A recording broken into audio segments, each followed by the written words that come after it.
Hello friends, welcome back to my channel. तो आज हमारा टॉपिक है एनर्जी लॉसेस। फार्मास्यूटिकल इंजीनियरिंग का एक टॉपिक है आपका एनर्जी लॉसेस। तो आज हम एनर्जी लॉसेस के बारे में और उसके टाइप्स के बारे में जानेंगे। चलिए स्टार्ट करते हैं।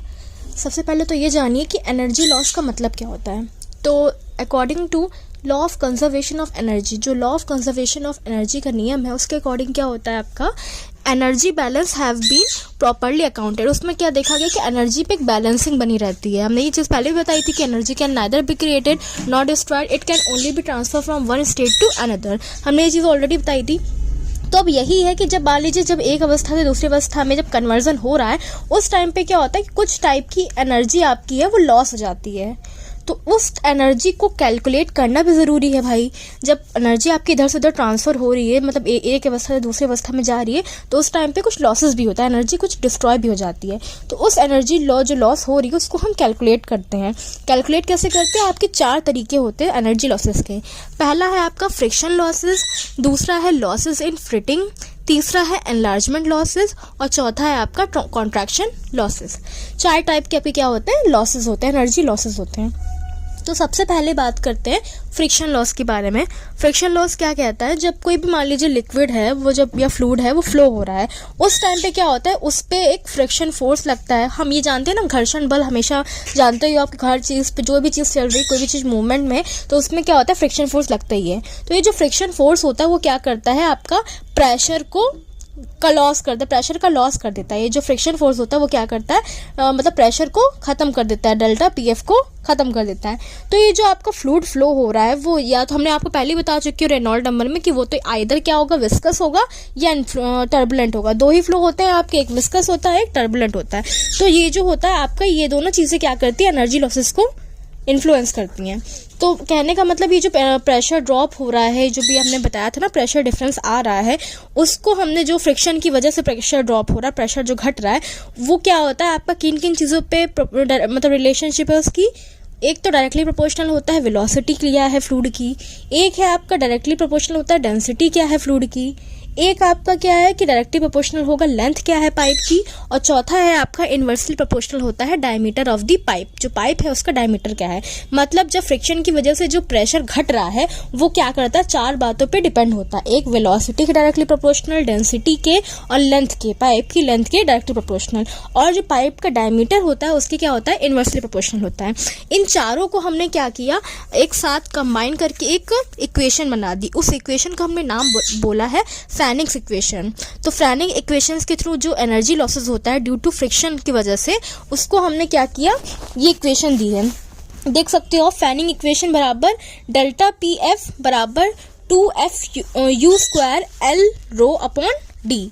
यहाँ पे f जो है आपका वो क्या है, फ्रिक्शन फैक्टर है। डेल्टा पी एफ क्या है आपका, प्रेशर ड्रॉप है, जो भी प्रेशर घट रहा था हमने वो बताया था, और आपका u वेलोसिटी है, l लेंथ है, d डेंसिटी है और d डायमीटर है आपका। ये आपका क्या हो गया, आपका फैनिंग इक्वेशंस हो गई।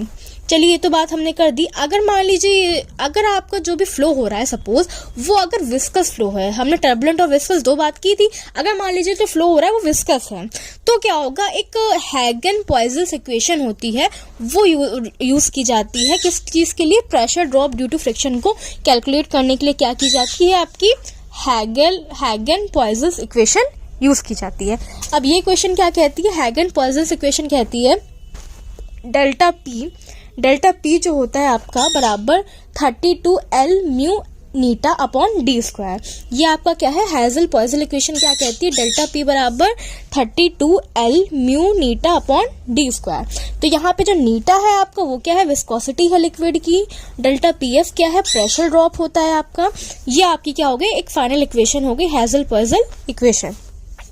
अब हम तो पहले बात कर लिया। अब दूसरा क्या, किस टाइप का लॉस था, एनलार्जमेंट लॉसेस। एनलार्जमेंट लॉसेस क्या कहता है कि अगर मान लीजिए कोई भी पाइप है, उसका क्रॉस सेक्शन है, अगर हम उसको क्या करते हैं, कोई भी मान लीजिए पाइप है, अगर उसको हम क्या कर रहे हैं, धीरे धीरे ग्रेजुअली मतलब धीरे धीरे क्या करें, उसके साइज को हम इंक्रीज कर रहे हैं। अगर हम क्या करें, कोई पाइप है उसके साइज को धीरे धीरे ग्रेजुअली मतलब धीरे धीरे इनलार्ज किया जा रहा है, तो आपकी जो एनर्जी लॉसेस होती है वो जीरो होगी, मतलब बिल्कुल भी एनर्जी लॉस नहीं होगा। लेकिन अगर हम उसी पाइप के जो भी क्रॉस सेक्शन है उसको एकदम से हम क्या कर रहे हैं, बड़ा कर रहे हैं, एनलार्ज कर रहे हैं, मतलब सडनली अगर आप एनलार्ज कर देते हो तो उस टाइम पे क्या होता है, एनर्जी लॉस ऑब्जर्व की जाती है। क्यों? क्योंकि एडीज फोर्स जो होता है, एडी करंट, उसकी वजह से क्या होता है, एनर्जी लॉस क्रिएट की जाती है। अब आप डायग्राम में देख लो, डायग्राम में क्या हो रहा है, पहले देखिए दो हमने सिचुएशन बताई हैं, दोनों में पाइप है। ये पाइप में पहली सिचुएशन में ये कि पाइप था, उसमें क्या हुआ, धीरे धीरे ग्रेजुअली इनलार्जमेंट हो रहा है। देखिए धीरे धीरे इनलार्जमेंट हो रहा है, तो इस केस में क्या होगा, कोई भी एनर्जी लॉस नहीं होगा। दूसरी सिचुएशन क्या है कि अगर मान लीजिए आपका क्या है, पाइप था, वहां पे सीधा एकदम सडनली एनलार्जमेंट हुआ, एकदम से एनलार्जमेंट हो गया, तो इस टाइम पे क्या होगा, आपका एनर्जी का लॉस होगा। क्यों? क्योंकि एडीज की वजह से एनर्जी का लॉसेस होगा। ठीक है, अब जो आपका सडन एनलार्जमेंट लॉस जो हो रहा है, जिससे जो भी मतलब इसके थ्रू हो रहा है सेकंड सिचुएशन में, उसको कैलकुलेट करने की हमने एक इक्वेशन दी है जो क्या है, डेल्टा एच ई बराबर μ1 अपॉन μ1 माइनस μ2 का होल स्क्वायर अपॉन 2g। हमने ये इक्वेशन दी है, डेल्टा एच ई बराबर μ1 माइनस μ2 का होल स्क्वायर अपॉन 2g। यहाँ पे डेल्टा EHE क्या है, आपका एनर्जी लॉस हो रहा है जो सडन एनलार्जमेंट की वजह से हो रहा है, जिसे हमें कैलकुलेट करना है वो। μ1 आपका इनिशियल वेलोसिटी थी और μ2 वाला आपका जो था फाइनल, जो बाद में हुआ एनलार्जमेंट के बाद, वो क्या वेलोसिटी थी, वो हमने ले लिया। और जी आपकी क्या है, एक्सेलरेशन ड्यू टू ग्रेविटी है। तो इसके थ्रू हमने क्या कर लिया, जो भी एनर्जी लॉस हो रही थी आपकी सडन एनलार्जमेंट की वजह से, वो हमने कैलकुलेट कर ली। अब थर्ड हमारा जो लॉस था वो क्या था, कॉन्ट्रैक्शन। कॉन्ट्रैक्शन लॉसेस में क्या होता है कि अगर मान लीजिए कोई पाइप है, उसका क्रॉस सेक्शन है, अगर उसको हम धीरे धीरे रिड्यूस कर रहे हैं, मतलब वो पाइप लंबा चौड़ा है, उसके हम जो भी आपका डायमीटर है या उस पाइप को हम धीरे धीरे ग्रेजुअली या सडनली, अगर हम जरा जरा से धीरे धीरे क्या कर रहे हैं, उसको वो कर रहे हैं, मतलब रिड्यूस कर रहे हो, तो एनर्जी लॉस बिल्कुल नहीं होगा। लेकिन अगर हम सडनली उसको क्या कर रहे हैं, रिड्यूस कर रहे हैं, तो एनर्जी लॉस आपका देखा जाता है सिचुएशन में। तो अब इसका भी डायग्राम है, आपका डायग्राम देख लीजिए कि फर्स्ट सिचुएशन क्या हो रही है कि मान लीजिए हमने पहले में क्या किया, पाइप का क्रॉस सेक्शन था, उसमें क्या किया, धीरे धीरे आपका कॉन्ट्रैक्शन किया, धीरे धीरे पाइप का साइज कम हो रहा है धीरे धीरे, तो उस टाइम पे कोई भी एनर्जी लॉस नहीं होगा। बी वाले सिचुएशन में हमने क्या किया, एकदम सडनली कॉन्ट्रैक्शन करा, पाइप जा रहा था पानी, उसमें हमने सडनली क्या किया, उसके रास्ते को कॉन्ट्रैक्ट कर लिया, तो उस टाइम पे क्या होता है, एनर्जी लॉस देखा जाता है। तो ये जो बी सिचुएशन में एनर्जी लॉस है, उसको निकालने के लिए क्या है, एक इक्वेशन दी गई है, डेल्टा एच ई बराबर के μ2 स्क्वायर अपॉन 2g। क्या है इसकी, कि डेल्टा एच ई बराबर के म्यू स्क्वायर अपॉन 2g। अब इसमें वही डेल्टा ई आपका वही एनर्जी लॉस है जो सडन कॉन्ट्रैक्शन की वजह से हो रहा है, के आपका कांस्टेंट है, μ2 आपका क्या है, वेलोसिटी है आपका। ये हो गया आपका सडन कॉन्ट्रैक्शन की वजह से जो भी एनर्जी लॉस हो रहा है वो। अब फोर्थ वन आपका जो आता है एनर्जी लॉस, वो क्या है, लॉसेस इन फ्रिटिंग। लॉसेस इन फ्रिटिंग में क्या कहा जा रहा है कि जब आपकी फ्रिटिंग इंट्रोड्यूस की जाती है, मतलब फ्रिटिंग मतलब हम अगर पाइप की डायरेक्शन को चेंज कर रहे हैं, कोई स्ट्रेट पाइप है सपोज, उसमें क्या कर रहे हैं, उसके फ्लो को हम डिस्टर्ब कर रहे हैं, उसका रास्ते को इधर उधर डिसबैलेंस करे दे रहे हैं, तो अगर उसके फ्लो को आप डिस्टर्ब कर रहे हो, तो उस टाइम पे क्या होता है कि एडिशनल एनर्जी जो लॉसेस है एनर्जी का, वो देखा जाता है। अगर कोई चीज़ एकदम स्ट्रेट जा रही है तो ठीक है, अगर उसके पाथ को आप डिस्टर्ब कर देते हो, उसके फ्लो को डिस्टर्ब करते हो, तो क्या होता है, एनर्जी लॉस देखा जाता है। तो इस केस में क्या होता है, जो एनर्जी लॉस फ्रिटिंग के दौरान देखा जाएगा वो किस वजह से हो सकता है।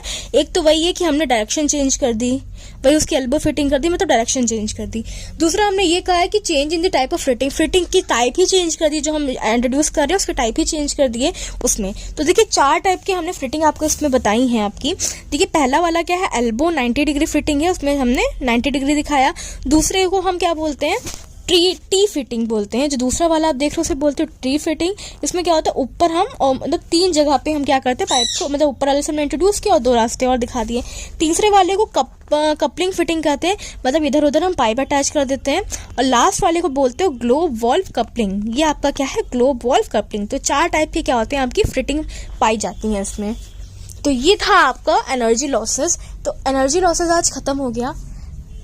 आज के लिए इतना ही फ्रेंड्स। अगर आपको वीडियो अच्छी लगी है तो उसे लाइक करिएगा, अपने फ्रेंड्स के साथ शेयर करिए। तब तक के लिए कीप लर्निंग, कीप लिसनिंग।